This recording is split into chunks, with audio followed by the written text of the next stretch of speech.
Hello?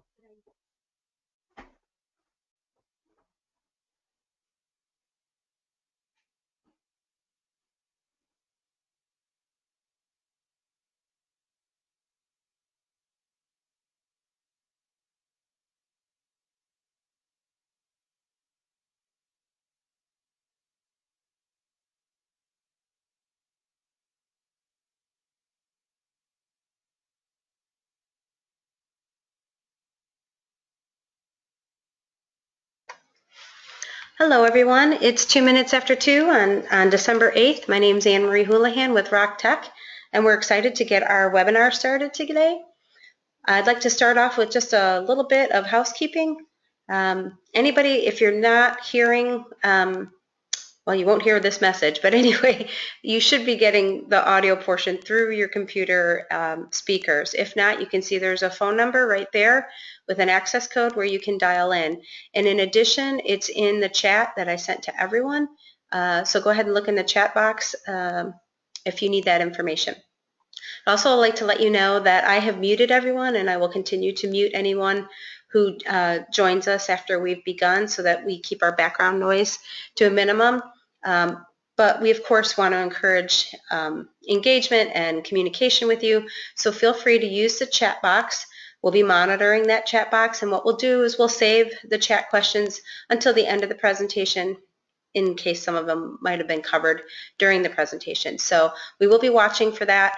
Lastly, we wanted to let you know that we will be sending a recording of this presentation to everyone who's here. So just as a basis of groundwork, we think that the people attending this have a little understanding of how ArcGIS Server works and the ArcGIS platform in general.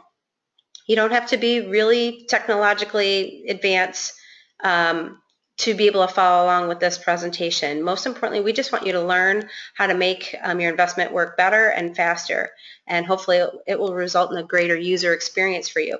But if for some reason you're not super advanced in ArcGIS, go ahead and listen along.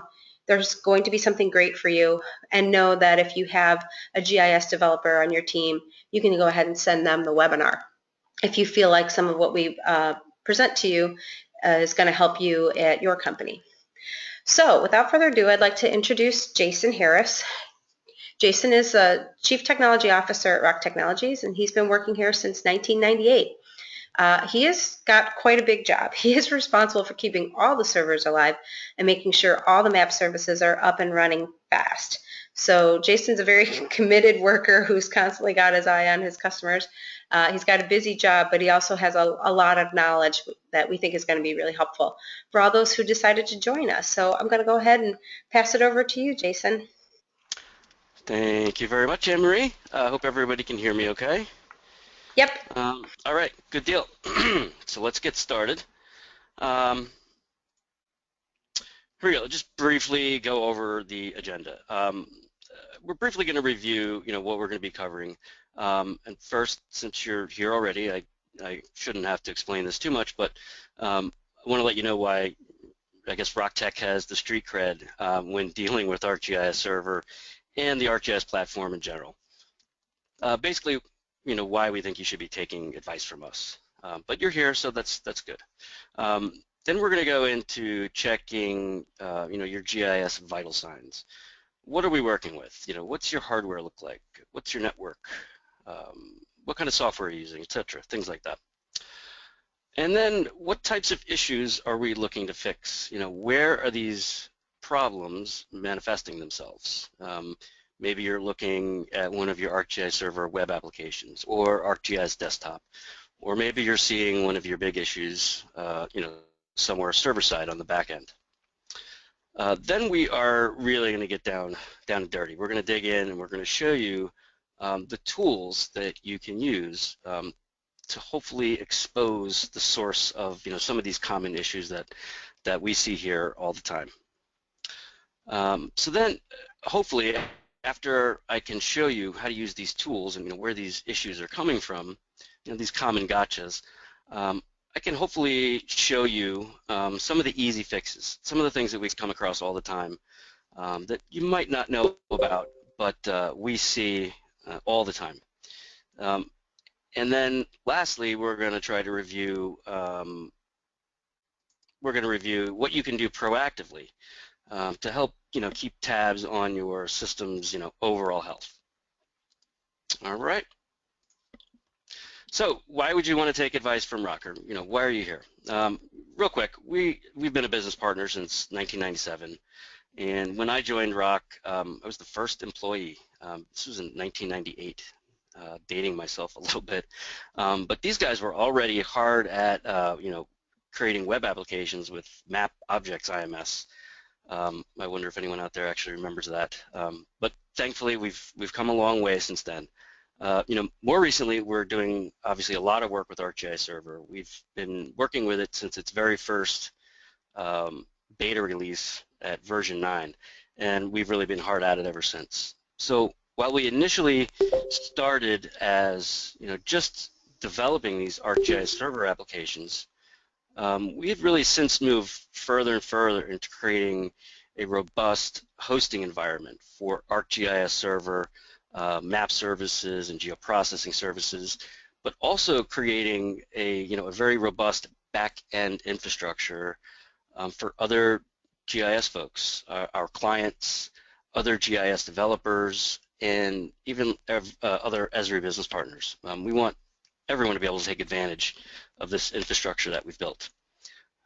So things like ArcGIS, virtualizing ArcGIS Desktop or virtualizing Pro in the cloud, so people can use these applications from anywhere, from work or at home, or really from any device.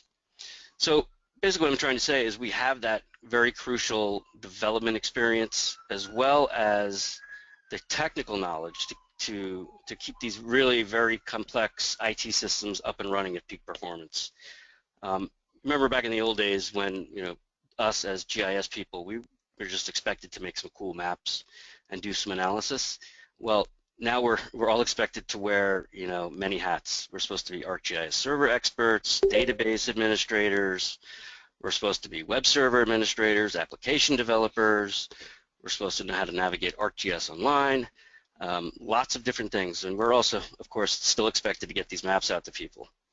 It's a lot of stuff to cram in, and I guess that's why I'm doing this webinar. We're doing this webinar to try to help you out with some of the tips and the tricks to really keep your system up and running as smoothly as possible.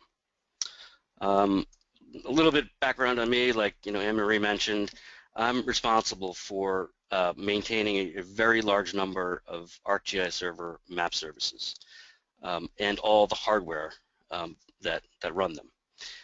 All of our map services run in a very large but shared environment. So that means if we have one client, client A, and their map service is performing poorly, like it's eating up excessive CPU, or it's using too much RAM, or it's causing really heavy disk I/O, all of these things can cascade down and affect all the other clients on our system. So this means that I take performance very, very seriously, and it's really because I have to.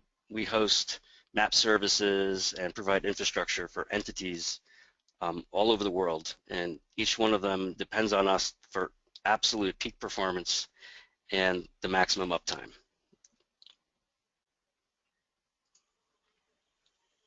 And here is what I'm calling the Terminator slide. Let's go ahead and define these vital signs. What are we looking for and where is it? It's hugely important to know where all your infrastructure and your applications and how they interact with other systems. So we're going to talk a little bit about the importance of a network diagram. And then we're going to dig in to the issues. What types of slowdowns are you seeing? Are you seeing slow ArcMap draw times? Are we seeing slow ArcGIS server application responses? Maybe some of the queries that you're sending are really slow or even unresponsive. I guess the point is that you guys know your apps and your systems better than anyone. The overreaching problem is that ArcGIS, the platform, is really big. It's really, really big, and everyone out there has a unique use case and has their own unique data, which can then often cause very unique problems. but I'm here to hopefully reassure you that there are some very common underlying issues that can be addressed pretty easily. And these issues could be in SDE, they could be in the web server, the map services, or the ArcGIS server configuration itself.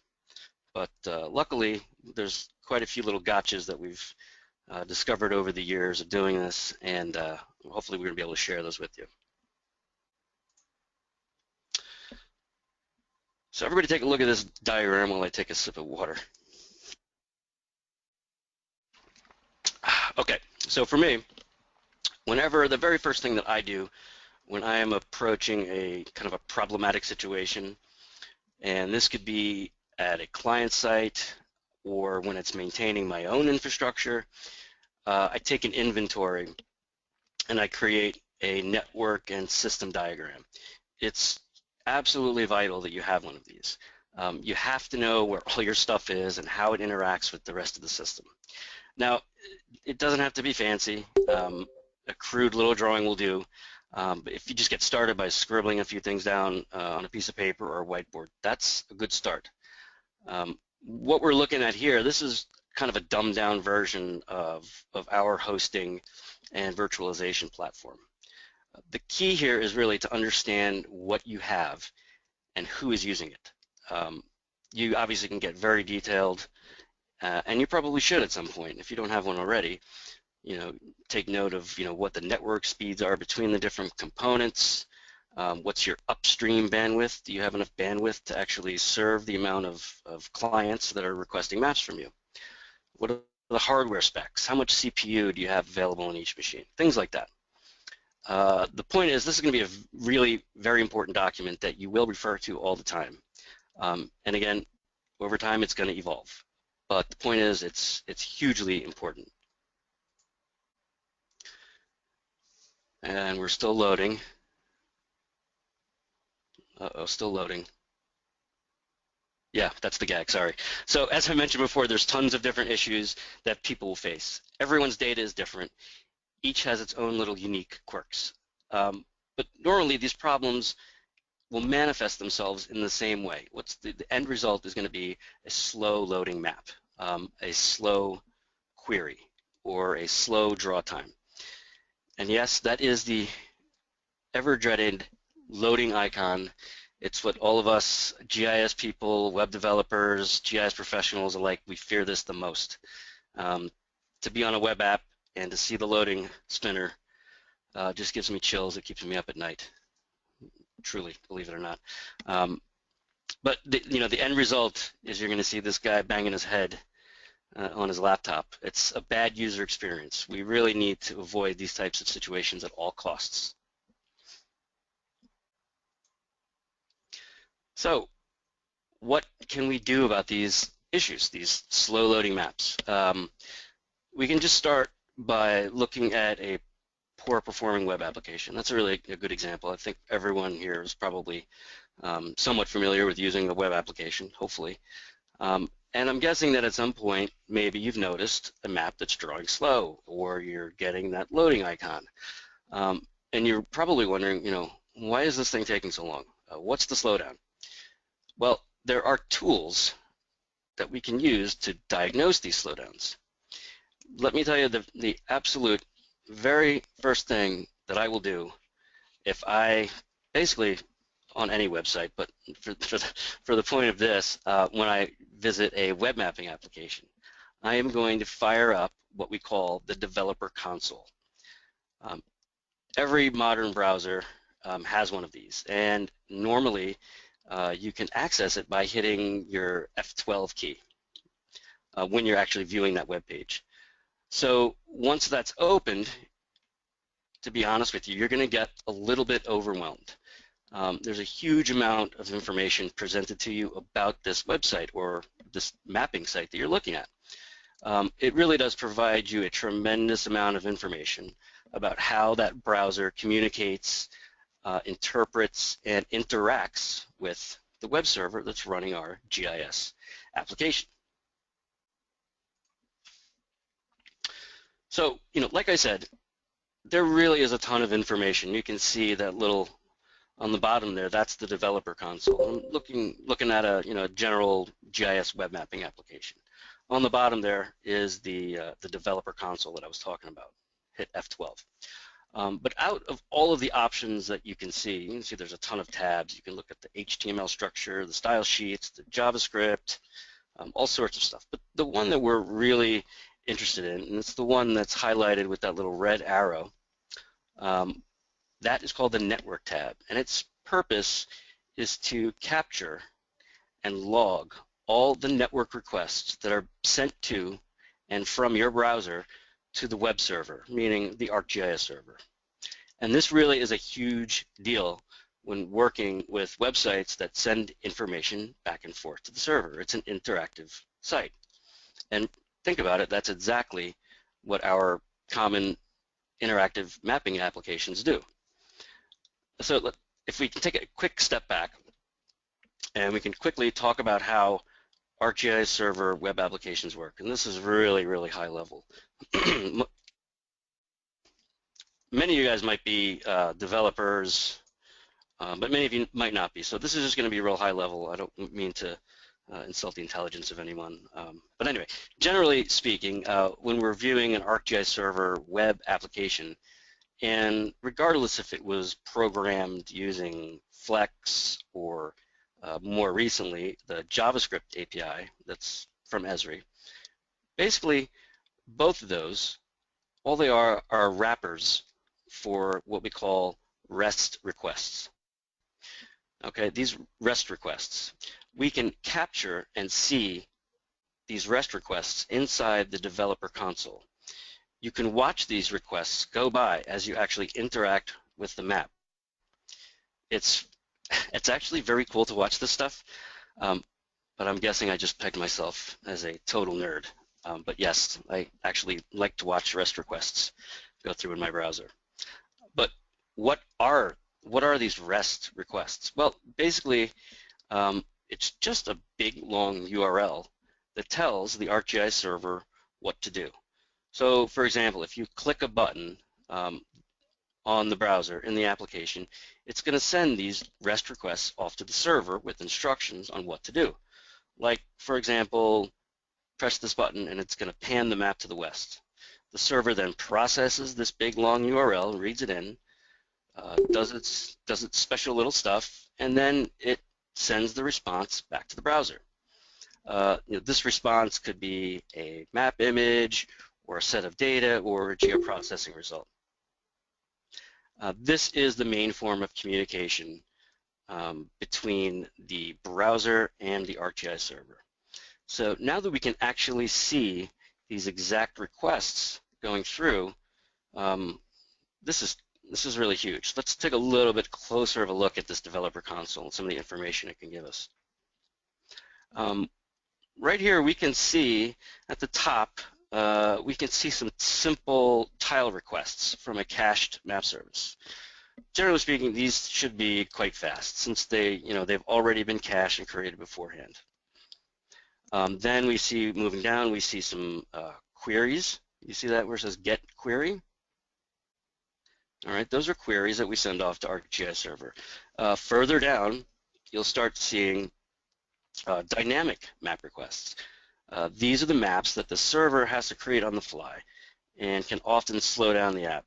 And just looking at that very bottom last line, the one that I've kind of highlighted in yellow, you really can get a lot of useful information. First, I can tell that my browser is where my browser is sending the request to. Like, where is my map application getting its maps from? So you can see right there, it's arcgis4.rocktech.net. All right, so that's my ArcGIS server. Secondly, I can see that when I'm panning that map around, it creates an image. And I can see the size of that image is 41.4 kilobytes. That's actually fairly reasonable size of an image. That's not too much to download.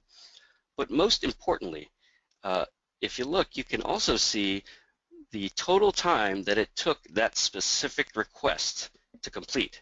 And in this case, it was 3.1 seconds.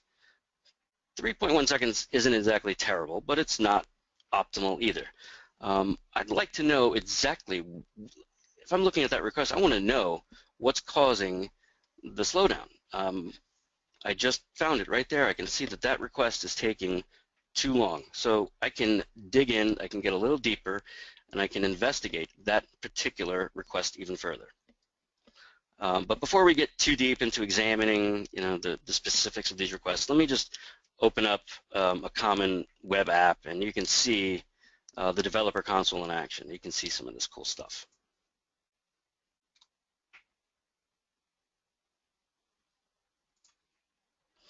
All right, so what we're looking at now is a common web mapping application. And you can see right here I've also got the net panel activated. So watch what happens as I click on the map and start moving around. Hopefully you'll be able to see down here are the REST requests that are being sent up to the different servers. So right here you can see I'm using a background, the base map from ArcGIS Online. And I'm also requesting one from our ArcGIS server. So we can scroll around. I could do identifies. We can do queries.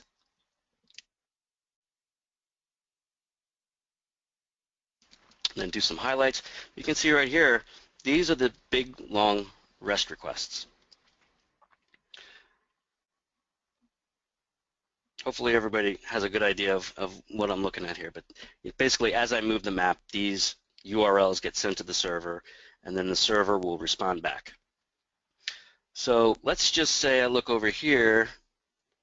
Let me pan around and make another map.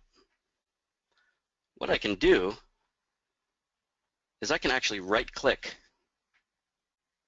and do copy location.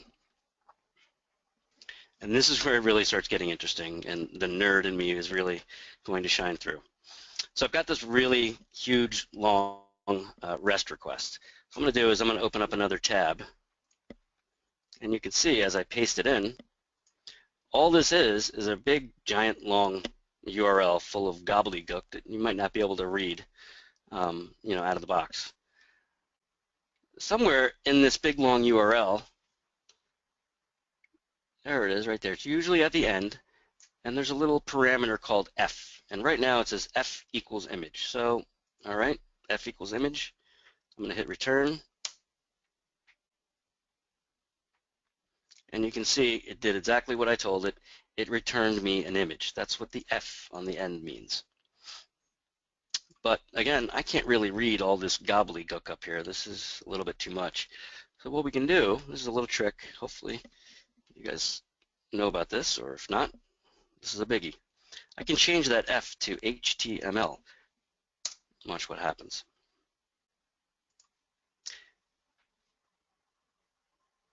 Everybody see? It returned that image in a nice, readable HTML format where I can look at the different layers, the image size, the type of image I requested, all sorts of things. This is a really, really biggie.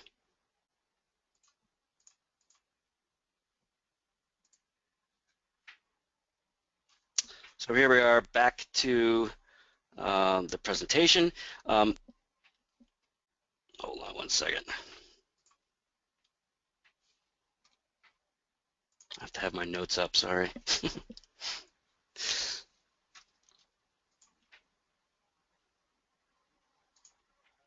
Okay, sorry, now we're back.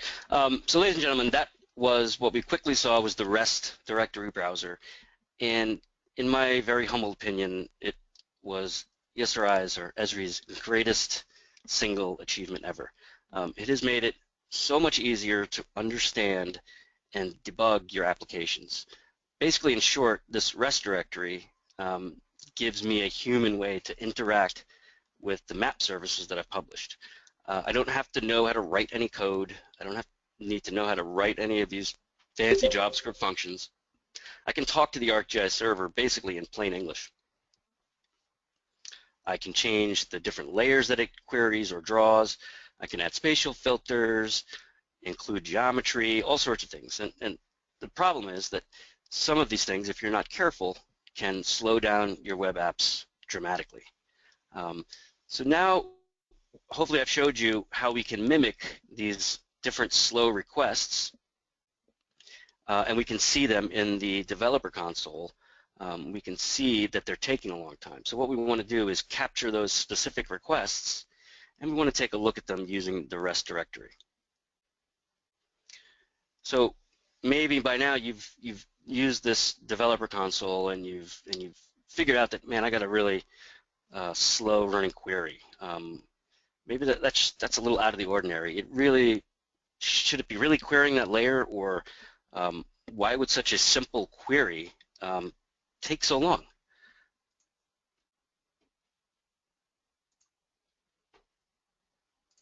So here we are. We're getting to the meat, identifying and fixing the issues. These are some of the top culprits that we see in our everyday work with ArcGIS Server. So looking at this problem query that I found using the developer console, I see that it's returning 1,000 records at one time to the end user. That means end user meaning the browser. Did I really need to try and display 1,000 records to the browser? Probably not. That's a lot of records to try to cram and send back to a browser to display. The good news is that ArcGIS Server now supports the use of pagination, which means I can have a huge result set that's 1,000 features big, but I can also tell the server to only return to me 20 at a time. That's a much more manageable data set to be sending back to the browser. And that's going to make the user experience much, much better. You're not going to have that sort of freezing and waiting to load. Another very popular culprit is including unnecessary fields, and along with that is the associated data into a server request and a server response. Let me give you a hypothetical. Let's say I'm going to send off a query, and I'm going to query against a parcel layer. And I plan to use those results to display a list of mailing addresses of this group of parcels to the end user.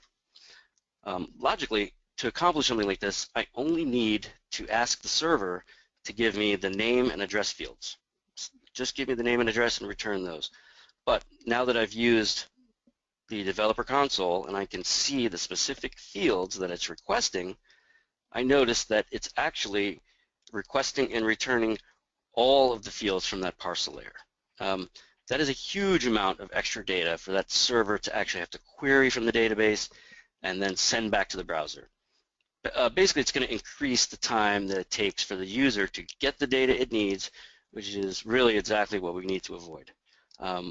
I've seen parcel layers and any other layers that have 100 or more columns. So hopefully you can understand real quick that, let's just say I'm querying 100 parcels, and if you can imagine querying for 100 parcels and each parcel has 100 rows of data or 100 columns of data, that's that's going to increase your load times dramatically. Another big one that I see a lot, and this goes for map requests and map queries that are getting returned to the client, including too much geometry in the response. So let's get another example here. Let's say that we have a layer that is really, really detailed with tons and tons of vertices. Let's say it's like all 50 states. Would I want to turn on a layer like that at the entire country level? Well, yeah, I would, because I want to see all the 50 states at once. But if I look at this 50 states layer, the states layer that I have, I inspect it a little closer, I can tell that it's a really, really detailed states layer. It's going to include lots of vertices, so it can show a really high degree of detail. But at the country level, I don't really need to show that level of detail. I don't. That's a lot of work for the server to go and request from the database and then try to draw this really complex map. And the end user really cannot perceive that level of detail anyway. And really the same thing goes for when you're sending a query. did I really need to return the geometry of all of these features? And again, you can see that when you're using the rest directory, and also if you're doing any code, you can choose to return geometry or not. But again, I'm going to use my parcel example. I'm just displaying a list of parcels, and I have really no need to return the geometry of those parcels. So in that request, I would say don't return any geometry. The geometry of these features can be extremely large, and again, extremely large means more work for the server and more data to send back to the user, to the browser. If we don't need it, don't do it. But maybe I do need to actually show these geometry. Maybe I do need to request that geometry. So in the case of the states, I would probably want to consider generalizing my features to cut down on the number of points that are getting returned. Generalizing your features can have a dramatic, and I'm talking really dramatic, decrease in your map generation time. That means on the server when it creates that map dynamically, or even an ArcMap. Obviously, you guys probably know all about that. But the thing is, with ArcGIS Server, generalizing these features, you're going to end up with little or no impact for the end user when you generalize. The only thing that's going to happen is it's going to be faster. So basically, the rule of thumb when you're looking through these things is to remember all of these types of examples that we just reviewed, you only want to return or display as much detail as you have to. That's really, really big. So these are just a few things that you can look at on the application side.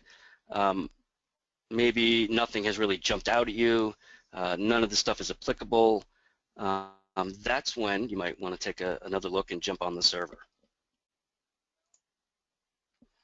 So when we jump onto the server, again, the first thing I'm going to do when I'm starting to debug these types of situations is I'm going to just fire up ArcMap. I'm going to open up the MXD that was used to create the map service in question, the map service that's given us problems. Generally speaking, and this is not exact, but for the most part, the speed at which the map will draw in ArcMap is pretty much the same speed at which it will draw via ArcGIS Server. So what I do is I'll just turn off all the layers. Every layer in the MXD I'll turn off. And then one by one, I'll turn them back on, keeping sort of like a little mental note of how long it's taking that map to draw. As you go through, I'm betting that one of those is going to pop up and you're going to see that it's dramatically slowing down the draw times. A lot of times for me, it will be a parcel layer or it'll be annotation, things like that. But anyway, let's just go for the sake of this example. It's the parcels. It really could be any number of layers for lots of different reasons. But like I said, for this example, let's just say that the parcels are the ones that are showing me the slowdown. So now what? Now that we see that it's the parcels, what are we going to do? What can we do to try to speed things up a little bit? All right. Again, I say this a lot, but the very first thing that I'm going to do when I'm looking at an issue like this, if I find this problem layer, is I'm going to go look at the data source. Diagnosing data issues can be tough. I'm not going to lie to you. A lot of times it's like trying to walk a maze. You're going to end up going down lots of dead-end paths, but once again, I'm here to sort of assure you that there are some common themes that we can look at. Most of the time, this is not always true, but most of the time, when I see slow data, the very first thing I'm going to do is, I'll bet you it's going to be coming from ArcSDE. Now, when ArcSDE is properly configured, a layer using SDE should be one of the fastest data sources available to you.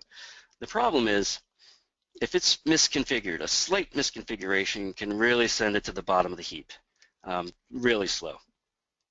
So here are a couple of the common gotchas that I often see, with web maps and ArcMap alike. a big one, and a lot of people don't think about this one, but one of the first things I'm going to look at, has that database been compressed? Um, you're going to see, if that database has not been compressed, you're going to see a huge slowdown. Um, Probably some or all, or I don't know, maybe none, are familiar, with what a compress operation against a database does.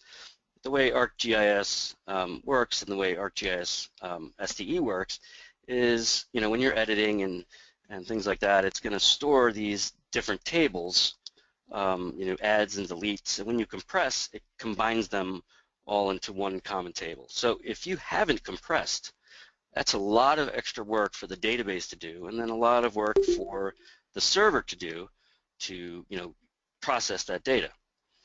So it's really, really important that your database has been compressed. One little tip, and this has bit me in the butt more than once, make sure you have exclusive access to that database when you run that compress, meaning shut down any map services that are using it and kick out all of your pesky little users. Then you can run that compress and see if that helps. 9 times out of 10 it will. The next thing I check is this layer a spatial view, or is it using a join? And this is one I really cannot stress enough. A table join in ArcMap or a spatial view join without proper indexes are dogs, and they will totally slow your app down to a crawl. And the same goes for attribute queries. If you're doing an attribute query against an ArcGIS server map service, or if you're doing it in ArcMap, if those attribute queries are not indexed properly, it's going to slow everything down terribly. It's a really big problem that most people don't really seem to give the proper attention to. So as GIS folks, we don't really know a whole lot about how data is stored in a database.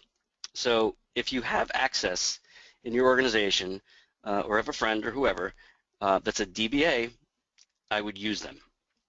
They really are a valuable resource to take advantage of.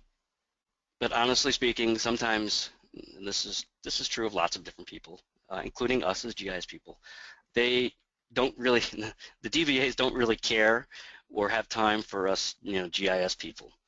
So here's a little pro tip to ensure that you get some help from your DBA, and I'm being totally serious. So you can get help when you need it.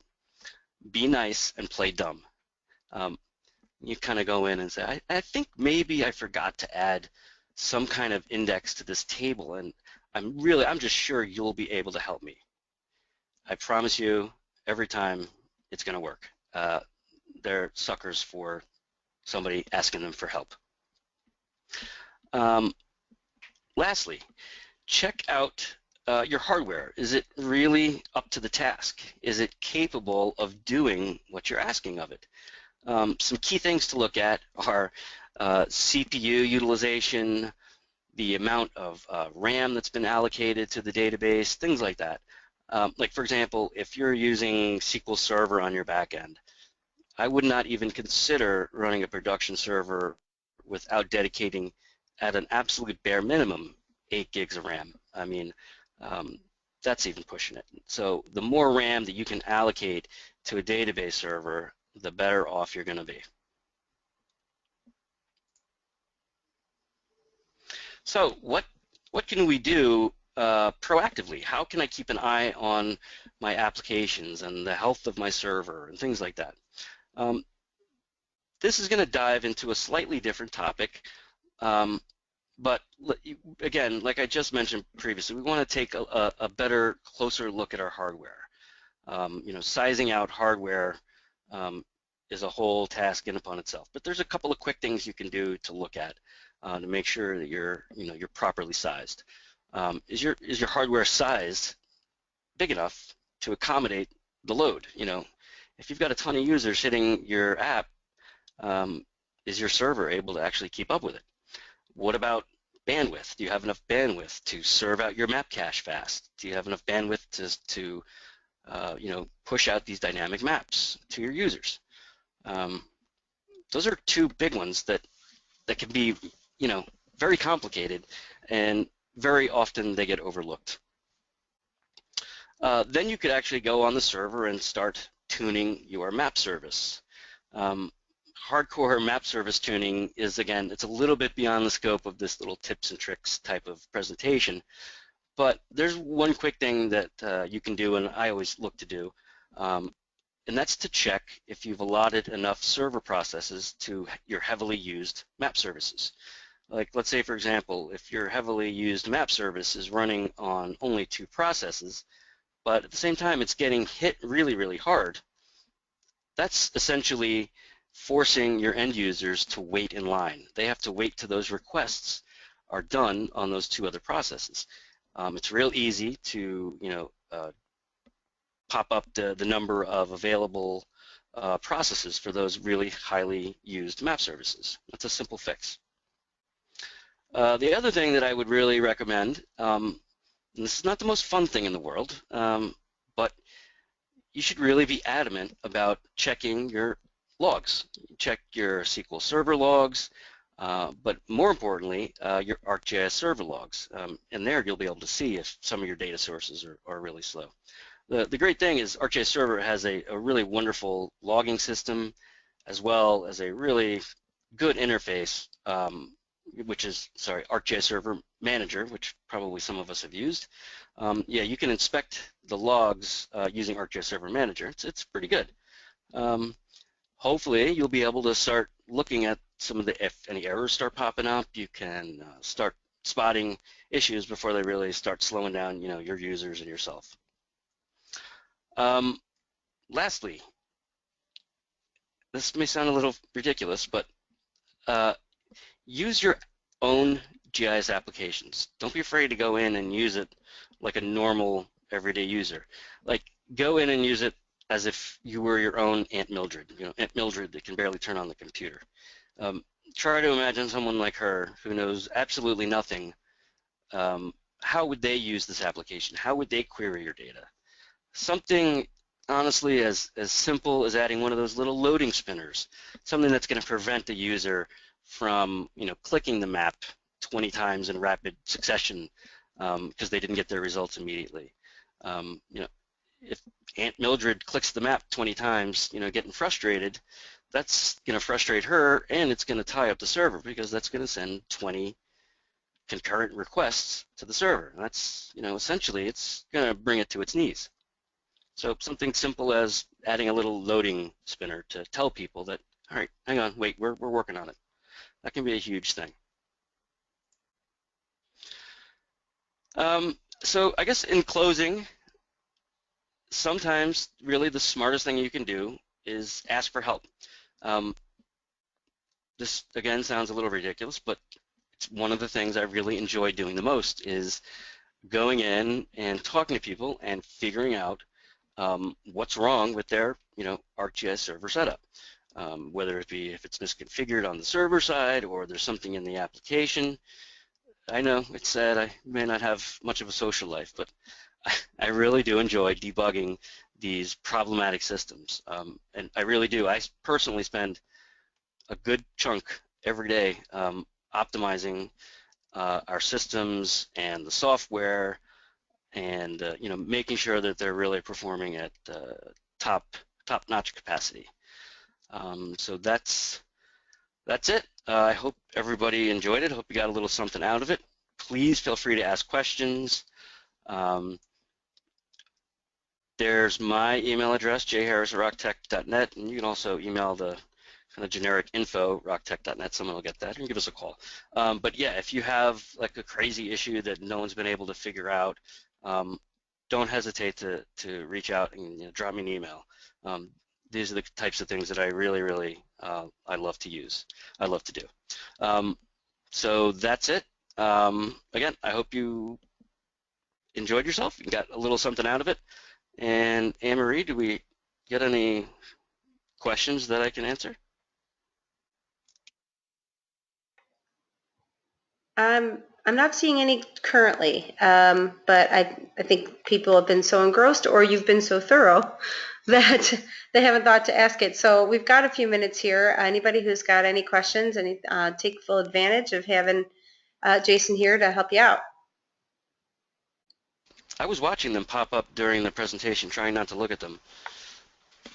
Oh, I apologize then because. Oh, there we go. Oh, I just saw one. Let me, hold on, guys.